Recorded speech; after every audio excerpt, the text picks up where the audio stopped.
한반도에서 전쟁의 가능성도 높아지고 있습니다. 바로 지금 진행되고 있거나 앞으로 계획하고 있는 각종 군사훈련들 때문입니다. 지금 하와이에선 한국, 미국, 일본, 호주, 캐나다가 참가하는 가운데 퍼시픽 드래곤이라는 군사훈련을 벌이고 있습니다. 1일부터 2주간 하와이 인근 해상에서 벌이는 이 훈련은요, 북한을 대상으로 하고 있는데요. 미군이 북한 탄도미사일을 가정할 수 있는 모의탄을 발사하면 훈련 참가국들이 이를 탐지, 추적해서 정보를 공유하는 게 훈련의 주요 과정입니다. 여기에 미군이 유도탄으로 실제 요격에도 나서는 훈련까지 진행될 것으로 보입니다. 마치 주인이 공을 던져주면 달려가 주워오는 애완견처럼 미국이 모의탄을 발사해주면 참가국들이 그 표적을 탐지, 추적하는 것입니다. 같은 민족인 북한을 대상으로 미국, 일본과 함께 훈련을 진행하고 있습니다. 같은 민족을 대상으로 외세까지 끌어들인 것은 물론이거니와 심지어 과거 침략전쟁으로 우리 민족에게 씻을 수 없는 고통을 안겨준 일본과 함께 군사훈련을 벌이는 이런 폐륜적인 정부가 또 어디 있습니까? 여기서 끝나지 않습니다. 앞으로 계획되고 있는 훈련은 더욱 심각합니다. 군은 22일부터 한미연합 군사훈련을 국가총력전 개념인 전국급으로 벌인다고 합니다. 또한 전시체제 신속 전환과 함께 북한 공격 격퇴와 반격작전까지 과정을 숙달할 거라며 계획을 밝혔습니다. 특히 국가총력적 수행 능력을 배양하는 차원에서 실전적 시나리오를 적용하기로 했다고 합니다. 원자력 발전소에서의 급주 폭발물 발견, 반도체 공정 화재, 은행 전산망 마비 등이 그 시나리오이고요. 공항 테러나 민간군 시설 드론 공격 대응, 다중 이용 시설 피해 복구 등에 대비하는 실제 훈련도 병행한다고 합니다. 제대 기능별 연합 야외 기동 훈련도 집중적으로 시행해서 연합 과학화 전투 훈련, 연합 공격 헬기 사격 훈련, 연합 해상 초계기 작전 훈련 등 11개 훈련을 진행할 예정입니다. 전시 체제로 전환하고 국가 총력전을 벌이는 훈련, 그 내용만으로도 이미 전쟁에 돌입한 것 같습니다.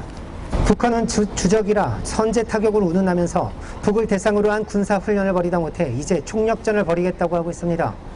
총력을 다해 실전을 방불케 하는 이 한미연합군사훈련의 이름은 바로 을지 프리덤 실드입니다.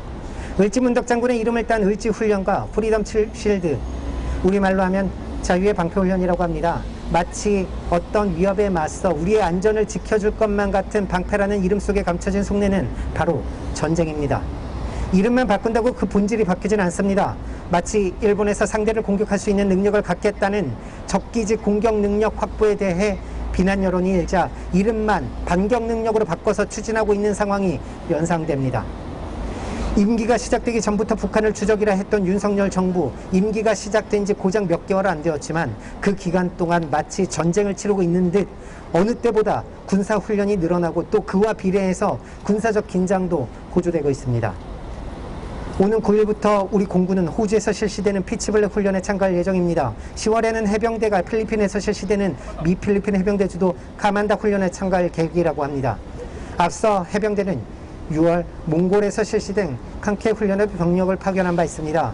또 얼마 전이었죠. 해군은 미국 주도의 세계 최대 규모 다국적 해상훈련인 환태평양 훈련 림팩에 우리 해군이 역대 최대 규모의 함정과 해병대 병력을 파견하기도 했습니다. 정말 미국이 가는 곳이면 어디든 가는 것 같습니다. 나토를 전쟁 도구로 활용하며 전쟁을 일으켰던 미국은 동아시아로 분쟁을 확대하고 있습니다. 미국이 벌이는 각종 분쟁에 우리는 돌격대를 자처하며 따라다니고 있는 듯합니다. 거기에 같은 민족을 대상으로 총력전을 다해 폐륜적인 전쟁 연습도 마다하지 않습니다. 단 한 번만이라도, 정말 단 한 번만이라도 국민들을 생각한다면 이럴 수는 없습니다. 윤석열 정부의 미국에 대한 추종, 맹종에는 같은 민족도, 국익도, 국민의 안전도 무엇도 고려의 대상이 아닌 것 같습니다. 그렇다면 우리도 그런 정부의 어떤 사정을 고려해주거나 봐줄 생각이 없습니다. 우리는 이제 이 땅에 안전하게 발붙이고 살고자 싸워나갈 것입니다.